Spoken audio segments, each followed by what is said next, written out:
Just what has this group meant to you? Like you said, has stuck through it throughout your 3 years here. Well, I just think as a senior, it hits you, and it hits you, in the face really quickly that it'll be your last time inside of that stadium. And it's a really special group of guys that have been through some uncertainty during the course of their program, chose to stay when I arrived, a lot of these guys, and have been instrumental in helping, turn the culture and turn our program around.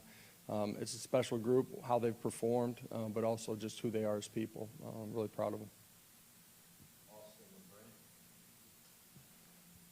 You got about 20 guys who could come back. And how do you approach them going through senior day? And then, two, how do you approach, like, potentially having to replace them, but knowing that they could tell you 3 or 4 weeks from now, after the portal's open, hey, Coach, I'm coming back for another year. You know what I'm saying? How do you balance that? Yeah, for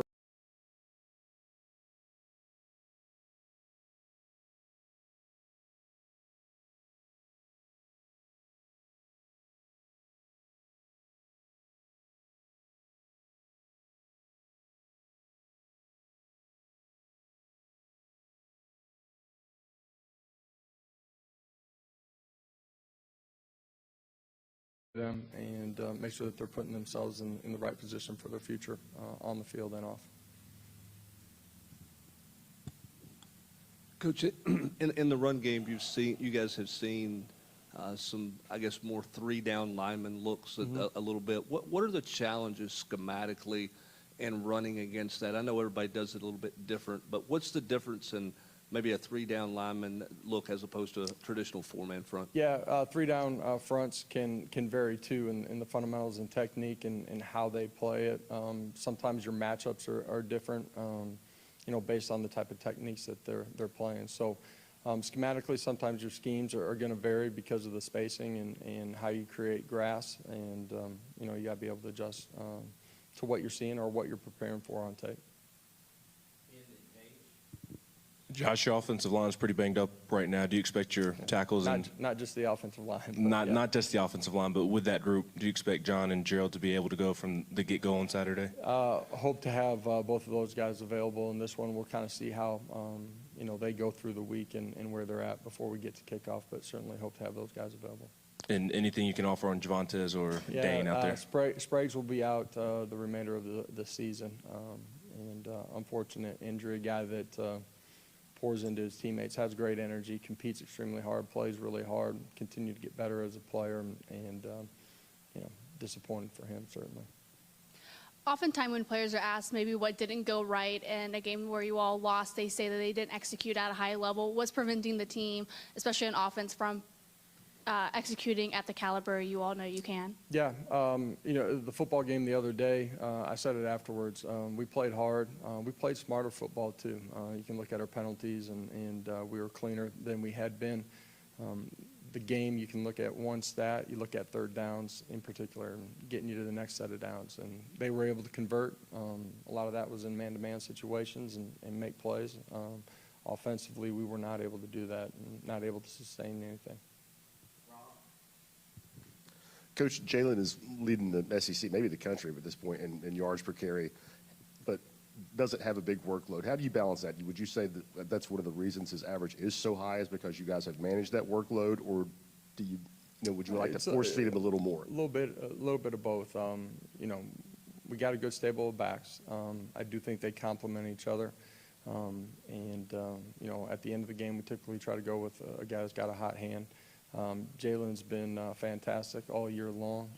He's created some huge plays for us, and we're going to need that in this football game as well. But you try to balance all of that. Just to follow up to Austin's question earlier about the guys with the COVID year, you've got the portal coming up. Do you set a hard deadline for those guys to tell you what they're going to do, or are you pretty patient and let them go through the process? Well, I think at the end of the day, guys got to be ready to make the decision, either way, right? If you try to rush or pressure them into that, they end up in a situation where they maybe make the wrong one. At the end of the day, you got to be where your feet are, and I'm talking about for the next calendar year. And so you provide information to them. Some of it takes longer as you're trying to gather NFL information for those guys too. Going back to senior day, can you remember a specific moment where you've had a group of seniors or one specific senior like really mentor your younger guys throughout the season? One specific moment or several? One specific moment Nah, where they like any kind of moment where they that's- mentored a younger guy? Yeah, just like a younger guy on the team. Man, Jacob Warren, how he embraced Callie as soon as he set foot on campus, being out on the field, in the meeting room, putting in extra work with him, a guy that really helped bring him along extremely quickly.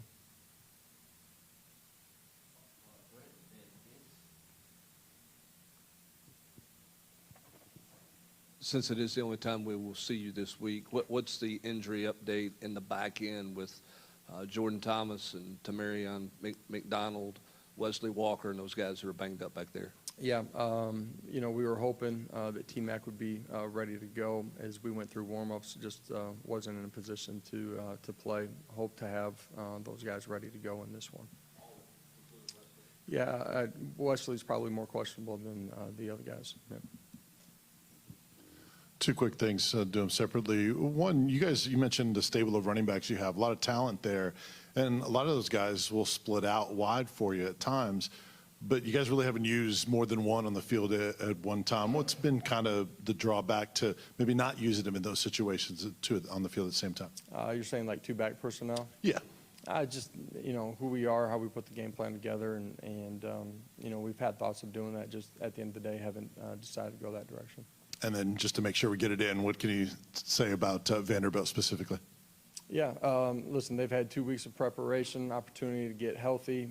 This is an in-state game. This is a big game for them. It's a big game for us, too, and we need to go finish it. You got to play physical. You got to win at the line of scrimmage.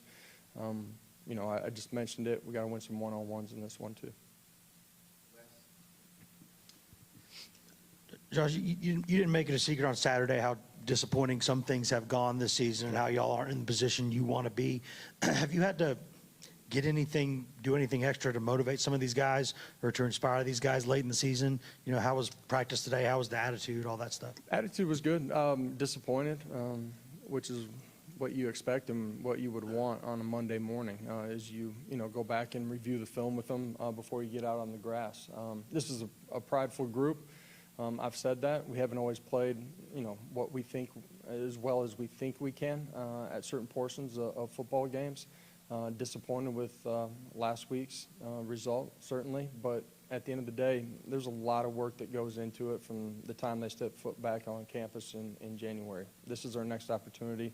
We need to go take full advantage of it. Once we got out on the grass today, I like the energy from it. Coach, going back to Jalen, you've had 1,000-yard receivers each of your first 2 seasons here. Now he has a chance to go over 1,000 yards rushing. What does that milestone mean for him and also for you as a program? Well, for him, just his growth as a player, the work that he's put into it to be in a position to obtain that, I think is important to him. He probably wouldn't say that if he was up here, but I certainly would say it for him. Proud of a young guy that, when we got here was a fast kid that just tried to run around everybody. Now he's got great patience, great vision, and still has the home run speed to take you the distance. In your experience, Josh, how much more powerful and influential is leadership when guys are able to play? You have some key guys that could be leaders, and I'm sure doing the best they can. How much of a difference does it make when you're actually in that action to help other guys? Well, it does matter that you're in the action or you're out on the field with those guys during the course of a drive, but you still have influence, you still have impact when you're outside of it. Some of those guys aren't out at practice the entire time, so you miss them during portions of that too. We've had some guys that have had surgery, so, they've been gone for an extended period of time. You miss that energy inside your position room when they're gone. Josh, when you went back and watched the tape on Saturday, what led to the inconsistencies in the passing game? Yeah, end of the day, execution. We got a tip ball, from a front line defender on a critical play.